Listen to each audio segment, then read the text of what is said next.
Bienvenidos a Economía. Cada vez que llega la Super Bowl en Estados Unidos se dispara la compra de aguacates mexicanos con los que los fans de fútbol americano acompañan sus nachos durante la gran final. A solo unos días del partido, un pedido del Senado estadounidense podría afectar el mercado de este fruto tan lucrativo para México. Y es que la Cámara Alta de Estados Unidos ha exhortado a la administración Biden a hablar con el gobierno mexicano para impedir que los aguacates cultivados en terrenos deforestados ilegalmente lleguen a mercados estadounidenses. Y citan un informe que documenta la tala ilegal de bosques en los estados mexicanos de Michoacán y Jalisco. El Senado dio un plazo de 45 días para que la Casa Blanca informe sobre este asunto. Por el momento se desconoce si esto afectará a las exportaciones mexicanas del oro verde, que cada año por estas fechas alcanza cifras récord. Y Ana Nieto, ¿cómo de elevado es el coste medioambiental del apetito por el aguacate en Estados Unidos? Es importante, y más cuando se considera que no dejamos de subir temperaturas inusualmente en estos meses. Pese al compromiso de Estados Unidos y México, entre otros países, para evitar la deforestación en estos tiempos de aceleración del cambio climático, se están desforestando amplias zonas de estos dos estados, Michoacán y Jalisco, según certifican Climate Rights International. Se reduce la biodiversidad en estas áreas clave para la reducción de gases de efecto invernadero y además se usa ilegalmente el agua de los acuíferos para este fruto que lo demanda de forma intensiva. Ese uso insostenible está perjudicando a la población de la zona, a los cultivos tradicionales del área y además de la vegetación autóctona.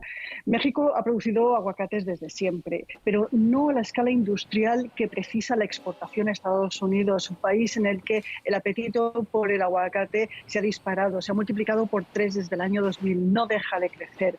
El 90% de los aguacates que llegan a Estados Unidos vienen de México. Perú es el segundo exportador, pero muy de lejos. 4 de cada 5 aguacates que se comercializan en Estados Unidos son de México. Y México también está abriendo y con mucha fuerza mercados en Europa, en Asia y en Canadá. ¿Y qué se propone, Ana, para atajar este problema y cuál sería el impacto en la venta? Pues 5 senadores han mandado una carta y una llamada de atención también al secretario de Estado, al de Agricultura y a la alta embajadora de Comercio, a los que proponen que además de los controles de plagas en las certificaciones que son necesarias para la exportación, se incluya un informe sobre el impacto en deforestación y se deniegue el requisito este que es necesario para la venta en el exterior a los cultivos en tierras recientemente deforestadas.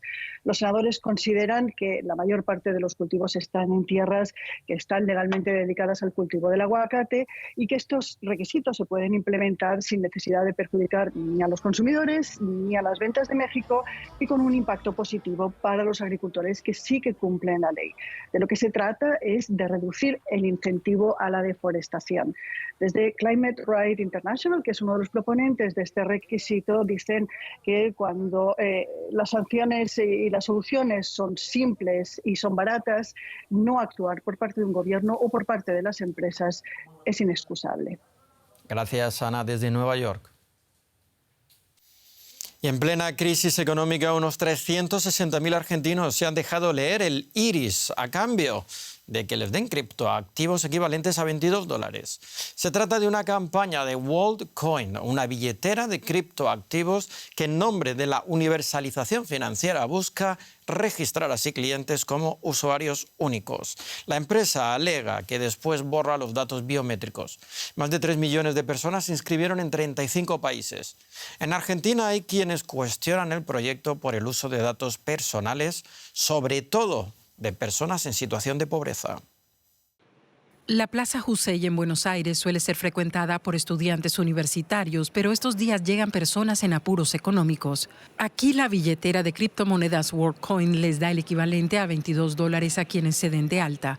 Para ello les escanea el iris, único como la huella dactilar para identificarlos como usuarios.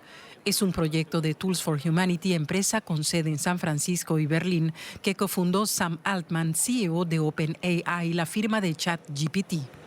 Hace falta la plata con los momentos que estamos pasando en el país, bueno, todo viene bien. Sí, no es mucho, pero sirve. Sobreviví al COVID, creo que esto no me va a hacer nada. José Maza cocina en un hospital. Diego Villán busca empleo y su amigo Miguel Ángel Bianchi trabaja en supermercados. Sería como un tema de plata fácil sin hacer nada malo. Estás capaz que entregando tus datos biométricos y todo eso, pero bueno, a veces la necesidad gana. El último tiempo se estuvo como desvirtuando toda la situación económica y demás, entonces dije, sí, ¿por qué no? Quizás tengo un poco de intriga o dudas en cuanto a hacia dónde va ese tipo de datos. Franco consulta, pero finalmente desiste. Si ni el gobierno sabe por qué es, yo voy a saber menos, así que prefiero no meterme. WorkCoin tiene más de 30 puntos de lectura de iris en Argentina y ya ha registrado a 360.000 personas. En otros 34 países, incluidos Noruega y Portugal, sumaron casi 3 millones. Desde Alemania, Tools for Humanity explica por qué lo hace. Como hemos visto en todo el Internet, los bots es un problema muy complicado. Hoy en día las fintechs, por ejemplo, están teniendo problemas donde sus usuarios no saben si son de verdad. Experto en ciberseguridad, el secretario de la Fundación Vía Libre, que promueve derechos ciudadanos en entornos digitales, advierte sobre la lectura de datos biométricos, sobre todo entre personas pobres. ¿Qué pasa si alguien utiliza mal ese dato digital? Digamos, te incrimina en un proceso de, no sé, fraude, lavado de dinero. ¿Cómo probás que no fuiste vos? Ya es bastante problema darle estos identificadores únicos a los estados. ¿Qué pasa cuando se lo damos a una empresa privada? Tools for Humanity responde que los datos biométricos se borran apenas se registran los usuarios. Los datos biométricos nunca se vuelven a usar. Simplemente creamos una criptomoneda que creemos que debe ser un derecho de la gente ir a reclamarla. Entonces nos emociona mucho cuando la gente en el mundo va y la recibe. La Agencia de Acceso a la Información Pública de Argentina analiza si WorkCoin viola la ley de protección de datos personales. Mientras se registran usuarios, algunos que carecen de teléfono y llegan acompañados por intermediarios que merodean la zona. Movidos por la necesidad económica ante una crisis que se agrava en Argentina, muchos ciudadanos se acercan a que les lean el iris, más allá de la polémica sobre el uso de sus datos biométricos. Y hoy fue día de elecciones en Pakistán. Los últimos 5 años han sido duros para este país y su gobierno. La pandemia, luego la recuperación, las devastadoras inundaciones y sequías. Todo ello con una economía paralizada y los precios por las nubes. Los 2 últimos años han sido incluso más duros porque la inestabilidad política volvió a estar en primer plano. Echemos un vistazo al panorama pakistaní y a lo que le espera al próximo gobierno. Más de 120 millones de personas estaban llamadas a votar en Pakistán. Las opciones eran conocidas. Los candidatos provienen de 2 dinastías políticas, el PMLN y el PPP. Quien no pudo presentarse a las elecciones fue el ex primer ministro Imran Khan, destituido en 2022 y en prisión desde agosto de 2023. Pero la mayor preocupación de los pakistaníes no es la política, sino la inflación. La factura del gas solía ser de entre 200 a 500 rupias al mes. Ahora son 8.000 rupias, pero apenas suministran gas. La factura de la luz solía ser de entre 2.000 a 3.000 rupias.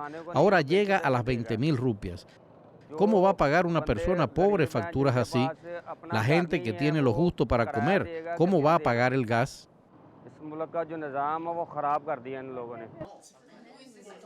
Antes de ser destituido, Khan aprobó nuevas subvenciones estatales a la energía para ayudar así a los pakistaníes. En Pakistán ya existían subsidios a los combustibles fósiles, pero en 2022 alcanzaron cifras sin precedentes. Pero estas subvenciones desaparecieron cuando el FMI exigió a Pakistán recortes a cambio de un rescate que evitara la bancarrota. El FMI es un banco y lo único que le interesa es asegurarse de que le devuelvan los préstamos. No tiene una agenda de desarrollo económico para el país, para generar empleo y reducir la pobreza. Sus políticas son muy restrictivas, quizás sirvan para garantizar el pago de los préstamos, pero arrastrarán al país a una crisis. Pero quizás no haya muchas alternativas. Me doy cuenta de que, sin lugar a dudas, el próximo gobierno acudirá nuevamente al FMI porque no tenemos mucho margen fiscal para que el gobierno pueda hacer algo.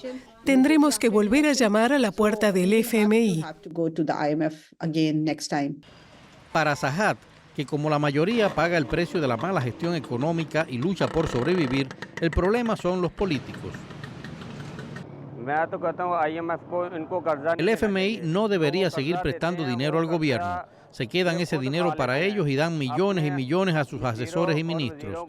Viven cómodamente y hacen campaña electoral. Ni una sola vez se ha invertido el dinero del FMI para ayudar a los pobres. En el caso de Pakistán, la inestabilidad política y las crisis económicas van de la mano. Cuando miro los gobiernos, no veo a líderes sensatos capaces de cambiar la dirección de la economía. Una buena parte de los jóvenes apoya a Imran Khan, a quien no se le permitió presentarse a las elecciones y está condenado por diferentes delitos. Los pakistaníes deben prepararse para vivir tiempos aún más difíciles, con aún más deudas. El próximo gobierno podría mejorar las cosas si Imran Khan estuviera al frente de él, pero también tenemos a Nawaz Sharif, así que aún tenemos esperanza. Es posible que los pakistaníes no sean muy optimistas respecto al nuevo gobierno, pero para un país tan hundido en deudas, el desafío es salir a flote. Y aquí ponemos punto y final a esta edición de Economía. Ya saben que pueden seguir estas y otras noticias en nuestras redes sociales. Gracias por estar ahí. Hasta pronto.